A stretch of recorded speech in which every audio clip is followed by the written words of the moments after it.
Everybody.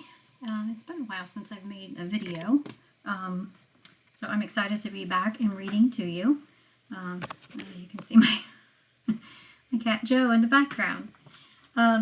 Today I'm going to read you a story that's based on the original story of the Three Little Pigs. So I want to talk with you for a second about the Three Little Pigs. There's a couple of different versions of it, but basically the stories were all the same.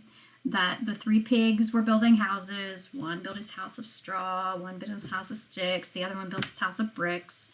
Along comes the wolf and wants to eat the pigs, blows their house down. They run to the next brother, and then blows that house down and runs to the house of bricks. And then the pigs are saved in the brick house, and what happens to the wolf is sometimes some different in different stories. Sometimes he goes down the chimney into a boiling pot of water. They cook him and eat him for dinner. Other stories are he goes down the chimney, hits the boiling water, shoots out the chimney because it hurt so much, and runs away. And we never hear from him again. Whichever version you've read doesn't really matter. What matters is that you know that the wolf in those stories was trying to get the pigs so he could have them for his dinner. And we can understand why, because that's the way things work, right? A wolf has to eat other animals to survive. We as humans have to eat plants and animals and other things so that we can survive. It's just kind of the way life goes, right? Well, the story I'm going to read to you tells the story a little bit differently. The story you've read before, it's kind of like the pig's point of view, what the pigs were experiencing, what they were doing, and what they felt and thought at the time that things were happening. In today's story, it's going to be the wolf telling you what happened, what he was thinking, and what he was feeling. It's a little bit different. So after you have heard the story, you are going to write a paper telling me what your opinion is. Who's telling the truth? Do you believe the pig story? Or do you believe the wolf story, which is the story I'm going to read to you now?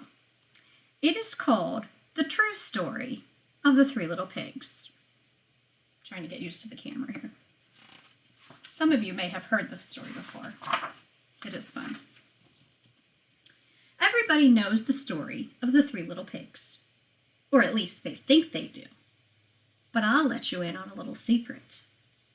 Nobody knows the real story, because nobody has ever heard my side of the story. I'm the wolf. Alexander T. Wolf. You could call me Al. I don't know how this whole big bad wolf thing got started, but it's all wrong. Maybe it's because of our diet. Hey, it's not my fault wolves eat cute little animals like bunnies and sheep and pigs.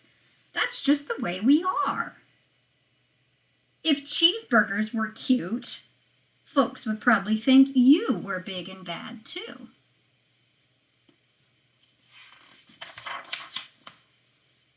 But like I was saying, the whole big bad wolf thing is all wrong. The real story is about a sneeze and a cup of sugar. This is the real story. Way back in Once Upon a Time, I was making a birthday cake for my dear old granny. I had a terrible sneezing cold. I ran out of sugar. Now, would a big bad person make their granny a birthday cake? That seems like something a nice person would do. So I walked down the street to ask my neighbor for a cup of sugar. Now, this neighbor was a pig. And he wasn't too bright either. He had built his whole house out of straw. Can you believe it? I mean, who in his right mind would build a house of straw?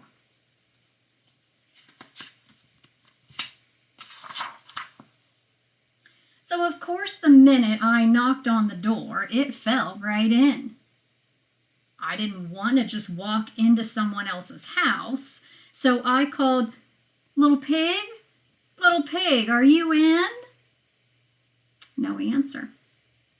I was just about to go home without the cup of sugar for my dear old granny's birthday cake. That's when my nose started to itch.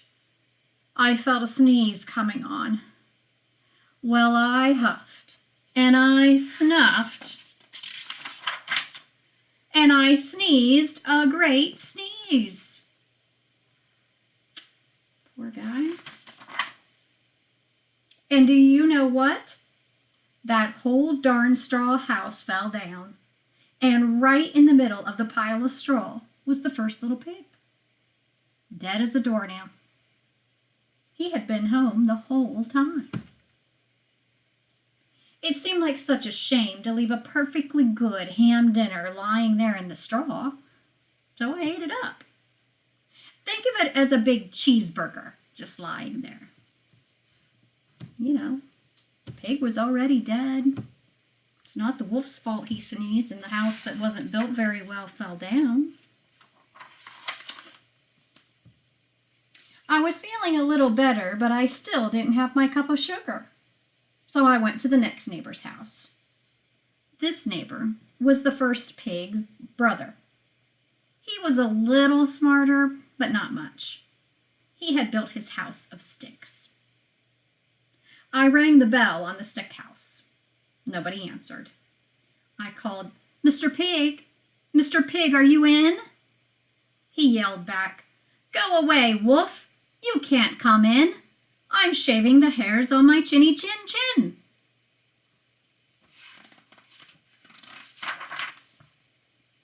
I had just grabbed the doorknob when I felt another sneeze coming on. I huffed and I snuffed and I tried to cover my mouth, but I sneezed a great sneeze. And you're not going to believe it, but this guy's house fell down just like his brother's.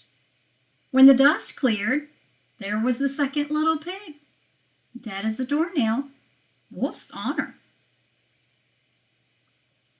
So what do you suppose could have killed the pigs? Maybe the explosion of the house, or the fear of the wolf? I don't know.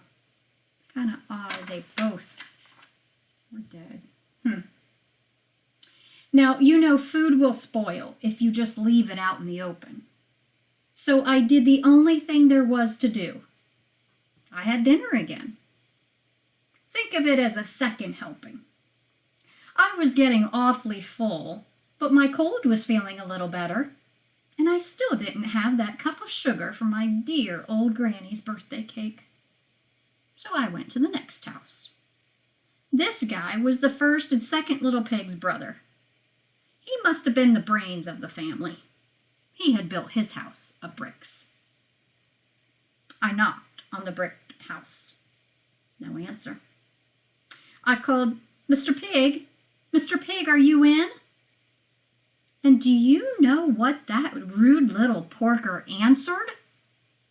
"Get out of here, wolf. Don't bother me again."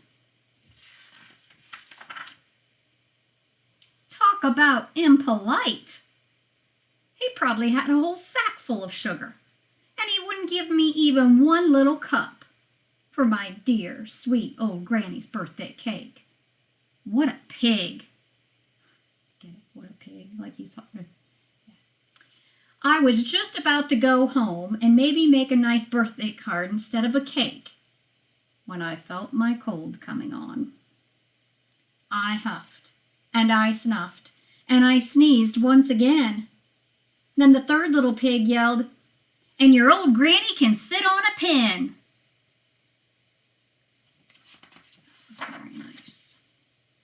Now, I'm usually a pretty calm fellow, but when somebody talks about my granny like that, I go a little crazy.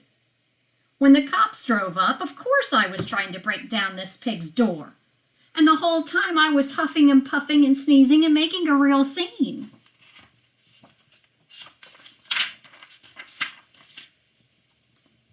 So it got into the newspaper. Big bad wolf, and there he is throwing a tantrum and sneezing and puffing and puffing. The rest, as they say, is history. The news reporters found out about the 2 pigs I had for dinner. They figured a sick guy going to borrow a cup of sugar didn't sound very exciting, so they jazzed up the story with all of that huff and puff and blow your house down. And they made me the big bad wolf. That's it. That's the real story. I was framed. So that's how he got the name, is the reporters twisted the story around and made him out to be the bad guy. But maybe you could loan me a cup of sugar?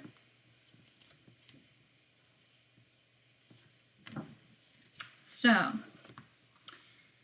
the wolf saying, wasn't my fault. I just wanted to borrow sugar for my dear Granny's cake. I was trying to ask nicely. I had a cold. I sneezed. That's how the houses blew down. It's not my fault that the pigs made not very good houses. You know, and then at the end, when he got crazy, was because the 3rd pig was just being rude.